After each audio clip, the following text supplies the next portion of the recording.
ओम नमो भगवते वासुदेवाय।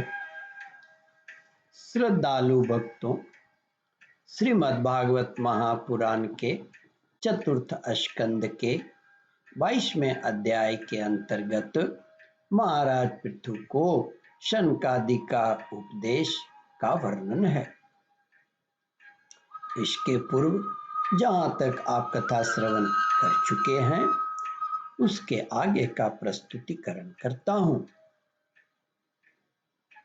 श्री मैत्रेय जी कहते हैं, विदुर जी, राजा पृथु के ये युक्ति युक्त गंभीर परिमित और मधुर वचन सुनकर श्री सनत कुमार जी बड़े प्रसन्न हुए और कुछ मुस्कुराते हुए कहने लगे।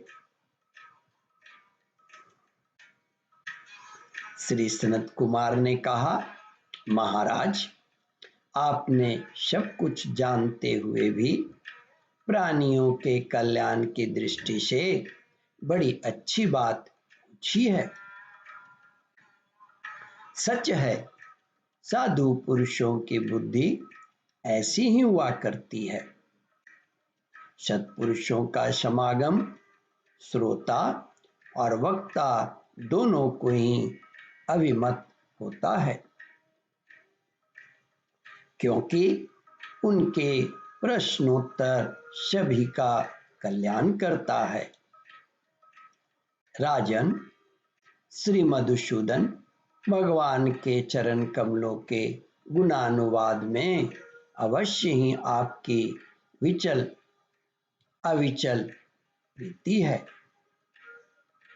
हर किसी को इसका प्राप्त होना बहुत कठिन है और प्राप्त हो जाने पर यह हृदय के भीतर रहने वाले उस वासना रूप मल को सर्वथा नष्ट कर देती है, जो और किसी उपाय से जल्दी नहीं छूटता। शास्त्र जीवों के कल्याण के लिए भली बातें विचार करने वाला है। उनमें आत्मा से भिन्न देहादि के प्रति वैराग्य तथा अपने आत्मस्वरूप निर्गुण ब्रह्म में सुदृढ़ अनुग्रह होना, यही कल्याण का साधन निश्चित किया गया है। शास्त्रों का यह भी कहना है कि गुरु और शास्त्र के वचनों में विश्वास रखने से, योगेश्वर भागवत रखने से, भागवत धर्मों का आचरण करने से, तत्व जिज्ञासा से, ज्ञान योग की निष्ठा से, योगेश्वर श्री हरि की उपासना से, नित्य प्रति पुण्य कीर्ति श्री भगवान की पावन कथाओं को सुनने से जो लोग धन और इंद्रियों के भोगों में ही रत हैं, उनकी गोष्ठी में प्रेम न रहने से उन्हें प्रिय लगने वाले पदार्थों का आसक्ति पूर्वक संग्रह न करने से, भगवत गुणामृत का पान करने के सिवा अन्य समय आत्मा में ही संतुष्ट रहते हुए एकांत सेवन में प्रेम रखने से, किसी भी जीव को कष्ट न देने से, श्री हरि के पवित्र चरित्र रूप श्रेष्ठ अमृत का आस्वादन करने से, निष्काम भाव से यम नियमों का पालन करने से, कभी किसी का निंदा न करने से, योगक्षेम के लिए प्रयत्न न करने से, शीतोष्णादि द्वंद्वों को सहन करने से, भक्त जनों के कानों को सुख देने वाले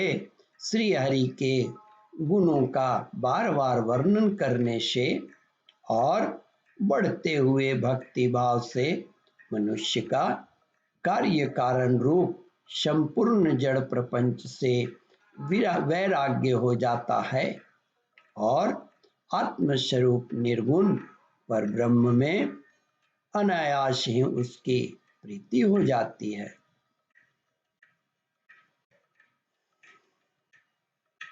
श्री सनत कुमार जी ने कहा, महाराज, पर ब्रह्म में सुदृढ़ प्रीति हो जाने पर पुरुष सद्गुरु की शरण लेता है।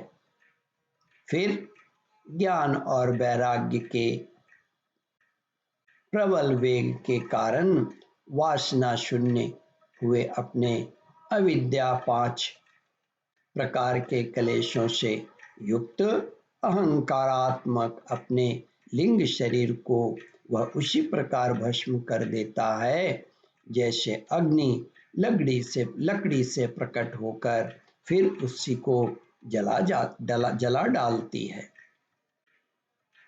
इस प्रकार लिंग देह का नाश हो जाने पर वह उसके कर्तृत्वादि सभी गुणों से मुक्त हो जाता है।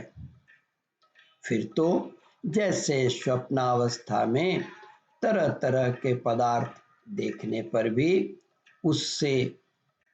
उससे जग पड़ने पर उनमें से कोई भी चीज दिखाई नहीं देती, उसी प्रकार वह पुरुष शरीर के बाहर दिखाई देने वाले घट पदादि और भीतर अनुभव होने वाले सुखादि को भी नहीं देखता।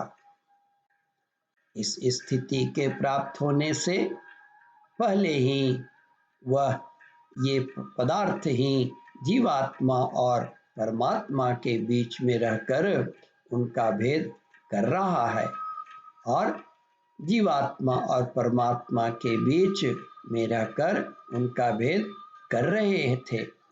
ओम परमात्मने नमः।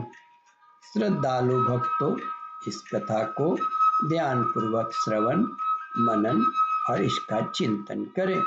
इस कथामृत का रसास्वादन अपने बंधु बांधवों को भी करावे। इस वीडियो को शेयर और सब्सक्राइब करें। ओम परमात्मने नमः।